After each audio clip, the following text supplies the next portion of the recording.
Good morning मैत्रिणींनो. मी राधा पाटील. माझ्या परमसखी या यूट्यूब चॅनलमध्ये तुम्हा सर्वांचं हार्दिक स्वागत करते. श्री स्वामी समर्थ. तर काल ज्या वेळेला मी कामाची सुरुवात केली होती आज त्यावेळी संपूर्णच काम झालं होतं आणि हाच असतो लवकर उठल्याचा फायदा. तर काही काही वेळा होतं, प्रत्येक माणूस असा परफेक्ट नसतो की रोज एकाच वेळेला उठून किंवा एकाच रुटीनं सगळी कामे केली जातात होत असतात. काही दिवशी वेळ होतो किंवा रुटीन थोडं चेंज होतं, रात्री झोपणं लेटनं होतं किंवा आणखीन काहीतरी सर्दी पडसं काहीतरी आजारपण असल्यामुळे सुद्धा एखाद्या वेळेस लेट उठून कामाला उशीर होतो. तर मी हा जो काल ब्लाऊज कट केला होता, जी साडी दाखवली होती त्यावरचा आता ब्लाऊज स्टिच करत आहे आणि थोडासा प्रॉब्लेम होत आहे, त्यांना कपडा थोडा सरकतो आणि प्रिंट कट आहे हा ब्लाऊज, त्यामुळे आता शिवत आहे. ब्लाऊज शिवणं फक्त म्हणजे ब्लाऊज शिवण्यामध्ये फक्त कटिंग केल्यावर कपडा आणि नंतर बसून मशीनवर ब्लाऊज शिवला असं होत नाही. पहिले मापी टाकून मेजरमेंट घेऊन मापं टाकून ब्लाऊज कट केला जातो.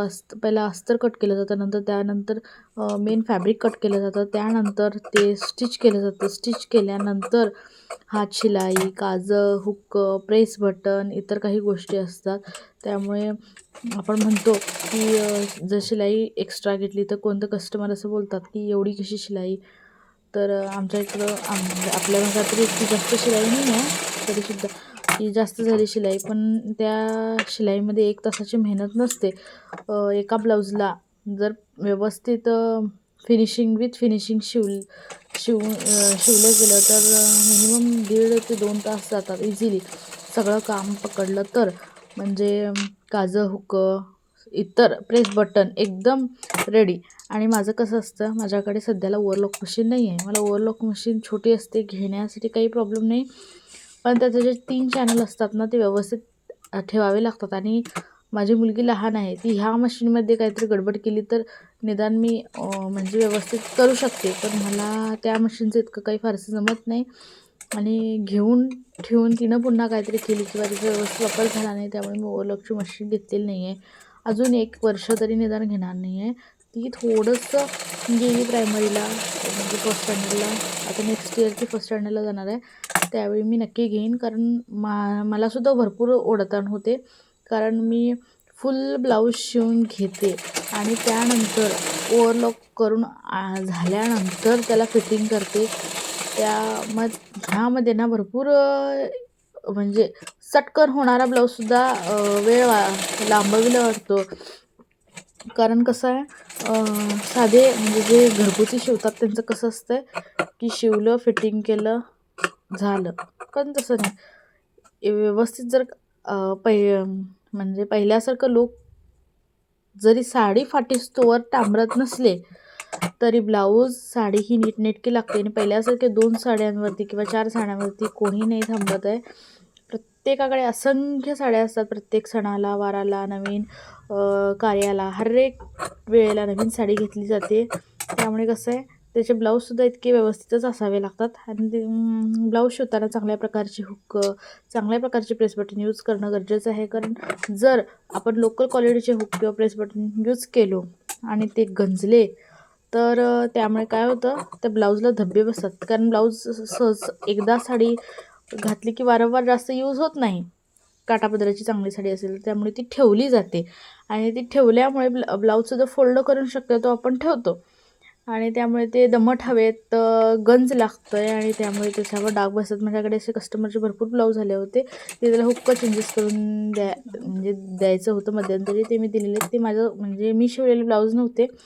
शिलाई एक 10 रुपये एक्स्ट्रा घ्या, पण चांगल्या क्वालिटीचं दर्जेदार वस्तू वापरा त्या गोष्टीसाठी. कारण कसं असतं आहे, तुम्ही शिवलेला जो ब्लाऊज असतो आहे किंवा जी काही तुम्ही शिवता ब्लाऊज, ड्रेस या आणखीन काही, त्याच्यावर तुमचं म्हणजे तुमचं नाव असतं आहे की हां, हे त्या माणसानं शिवलेलं.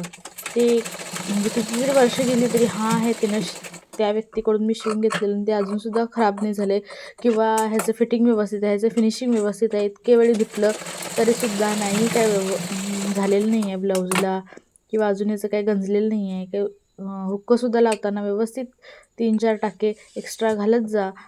किंवा एखाद्या वेळेस एक लोक मी भरपूर लोकांचं बघितलं की शॉर्टकट पद्धतीनं पट इकडून 2 इकडून 2 इकडून 2 घालतात आणि मग एक 5-6 वेळा किंवा 7-8 वेळा घातल्यानंतरच ती एक हुकच हातात येते. असं काही न करता थोडा टाईम जाऊ देत, पण क्वालिटी द्या.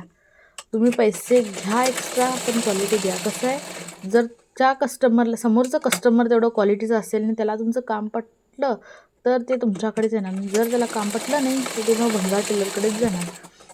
असं म्हणत नाही की मी म्हणजे जे इतर लोक शिवतात ते घरात शिवतात त्यांचं खराब असतं. काही लोक खूप सुंदर पद्धतीने शिवतात आणि काही लोकांचं असं असतं की हां, मी अर्ध्या तासाला ब्लाऊज शिवते किंवा मी 1 तासाला ब्लाऊज शिवते. पण माझा तर 7-8 वर्षाचा एक्सपिरियन्स आहे, जवळजवळ 10 वर्षाचा मला एक्सपिरियन्स आहे. अशा पद्धतीनं ब्लाऊज शिवून अर्ध्या 1 तासात होत नाही. जर आपण व्यवस्थितरित्या स्टेप बाय स्टेप शिवला तर. काही लोक काय करतात, कमरपट्टी लावताना नाही, कमरपट्टी किंवा पाठीमागचा गळा जो असतो तो आलटून पलटून करतात. त्यामुळे वरची एक टीप, पहिला गळ्याकडची टीप, त्यानंतर कमरेची टीप, त्यानंतर ते पलटून घेतलं की वरची एक टीप, 4 टीपमध्ये त्यांचं पाठीमाग बॅक साईड फुल रेडी होते. 2 टक्स मारलं की. समोरच्या साईडला सुद्धा काही लोक आलटून पलटून करतात. पण नाही जमलं समोरच्या टायमिंगला, समोरच्या साईडला, तर गळ्याकडे एक छोटीशी मग त्यांनी पायपिंग करतील अथवा एक पट्टी लावतील, झालं, दॅट्स इट. बट तसं नसतं आहे ना. जर स्टेप बाय स्टेप शिवलं तर व्यवस्थित ब्लाऊज दिसताना सुद्धा टिकाऊ आणि छान दिसतो. मी माझ्या एका शिवलेल्या ब्लाऊजचं सुद्धा व्हिडिओ ॲड करीन, त्यावेळी तुम्हाला समजेल की एक्स्ट्रा अस्तर लावून शिवलेला ब्लाऊज कसा असतं. तसं बघायला गेलं तर आपण जी कमरेकडे साध्या टक्सच्या ब्लाऊजला क्रॉसपट्टी जोडतो, त्या क्रॉसपट्टीला सुद्धा अस्तर व्यतिरिक्त आणखीन एक कापड लावावं लागतं. ज्यावेळी ते लावलेल्या ब्लाऊजला किंवा विदाऊट लावलेल्या ब्लाऊजमध्ये आपण कंपॅरिझन करतो, त्यावेळी आपल्याला कळतं की हा एक्स्ट्रा पट्टी लावलेला ब्लाऊज कसा लुकला दिसतो किंवा कसा म्हणजे बसायला तर छान बसतोच, आपलं फिटिंग छान असेल तर, पण दिसायला सुद्धा खूप छान दिसतो. आणि परत जे म्हणजे काही लोक असतात, काही रिच लोक, किंवा रिच म्हणण्यापेक्षा काही लोक असतात ज्यांना टापटीप तसाच्या तसाच ब्लाऊज असतो. त्यांचं काही फॅशन नसते, काही नसतं. त्यांचा सिंपल गोल गळा, हात म्हणजे जेवढे त्यांचे असतील तेवढे लांब एल्बोपर्यंत अथवा त्याच्यावरती. पण त्यांना अस्तरचा ब्लाऊज असला तर काय करतात, आता आपण सुद्धा काय करतो की अस्तर हाताला जोडतो आणि मग ते पलटतो. नाही, काही लोकांना हाताला सुद्धा दापट्टीची म्हणजे दापट्टी हवी असते. जसं आपण ब्लाऊजला कमरपट्टी लावतो कमरेच्या भागाला, तशी त्यांना ती हातपट्टीसुद्धा हवी असते. आणि ते खरंच खूप दिसताना त्याचा लुकच वेगळा दिसतो. काय असतं, आपल्याला काम एक्स्ट्रा झाल्यामुळे सुद्धा आपण शॉर्टकट मारायला बघतो. पण शॉर्टकट न मारता पैसे एक्स्ट्रा घ्या, पण व्यवस्थित शिवा. तर ह्या ब्लाऊजचा कपडा थोडासा पातळ असल्यामुळे मी सिंगल रस्सी करायला ट्राय करत होते, पण सिंगल रस्सी न करता मी म्हटलं की डबल कपडा धरून रस्सी करून बघूया. तर डबल कपडा धरून मी रस्सी केलेली आहे. रस्सी तयार झालेली आहे. थोडीशी जाड झाली, नाजूक झाली नाही, पण ठीक आहे. आणि त्यांना ती मॅचिंगची हवी होती त्यामुळे ते झालेलं आहे. तर हा ब्लाऊज असं शिवून झालेला आहे. तर ह्याला पूर्ण मी गळ्याला समोर मागून, परत कमरेला, समोरच्या बाजूला, मागच्या बाजूला ह्याला हात शिलाई घालायची आहे. हा पाऊस प्रिन्स कट आहे. आणि आता ओव्हरलॉकला द्यायचं आहे. ओव्हरलॉकला दिल्यानंतर ह्याला मग फिटिंग करावी लागणार आहे. बघू, रात्री मला सवड गावेल तेव्हा मी ह्याचं काळजी हुक्क परत हे करून टाकणार आहे, हातशिलाई घालून टाकणार आहे. तर त्यांनाही हाताला स्टोनची डिझाईन हवी होती, तशी हाताला स्टोनची डिझाईन जेवढी त्या कपड्यामध्ये होती तेवढी मी लावलेली आहे. आणि आता हा ब्लाऊज झालेला आहे आणि ही त्याची रस्सी आहे. थोडीशी जाड झालेली आहे, पण ठीक आहे. त्यांना त्याच कपड्याची हवी होती, नाही तर मी विकत रेडीमेड जी मिळते ती लावणार होते. पण त्यांना त्यात हवं होतं. ह्या उरलेल्या कपड्यात लटकन 2 करून लावायचे आहेत. तर आता मी काल रात्री जो शिवलेला तो तुम्हाला ब्लाऊज एक दाखवते. मी जे ठेवलेला आहे म्हणजे ओव्हरलॉक केल्यानंतर आता हा ब्लाऊज मी शिवलेला आहे. हा सुद्धा आता ओव्हरलॉकला द्यायचा आहे. हा सुद्धा सिंपलच आहे, गोलगळा. काही लोकांना फॅशन नको असते, सिंपल गोलगळा. आणि कसं आहे ना, कितीतरी फॅशन येतील जातील, पण गोल गळ्याची फॅशन तर कधीच नाही जाणार. आणि चौकोनसुद्धा पूर्वीचे जे लोक होते फक्त गोलनी चौकोन गळाच करायचे. त्याच्यानंतर भरपूर गळे, कित्येक गळे आले, कित्येक गळे गेले नंतर, आणि पुन्हा कम्फर्टेबल, सिम्पल अँड सोबर आणि रिच दिसायला शेवटी आणि गोल गळ्याकडेच येतात. तसं बघायला गेलं तर बोटनेकचे ब्लाऊजसुद्धा काही वाईट दिसत नाहीत. बोटनेकचे ब्लाऊजसुद्धा खूप छान दिसतात, पण काही लोकांना ते थोडे कम्फर्टेबल होत नाहीत. प्रश्न हा इतकाच आहे. आता ह्याला ओव्हरलॉक करून आलेला आहे, तर हा सुद्धा मी ब्लाऊज शिवला होता. ह्याला ओव्हरलॉक करायला दिलं होतं. आता हा ओव्हरलॉक करून आलेला आहे. आता त्यानंतर ह्याला मी फिटिंग करणार आहे. फिटिंगचं मार्किंग आय थिंक मी केलेलं आहे आणि मग ह्याला फिटिंग करायचं आहे. आणि ज्यावेळी आपण असं शिवतो पद्धतशीर तेव्हा छान असतं. टाईम थोडा एक्स्ट्रा जातो, पण दिसताना खूप छान दिसतं. आता हा समोरचा साधा, हा सुद्धा ब्लाऊज साधाच आहे, टक्सचा क्रॉसपट्टीचा.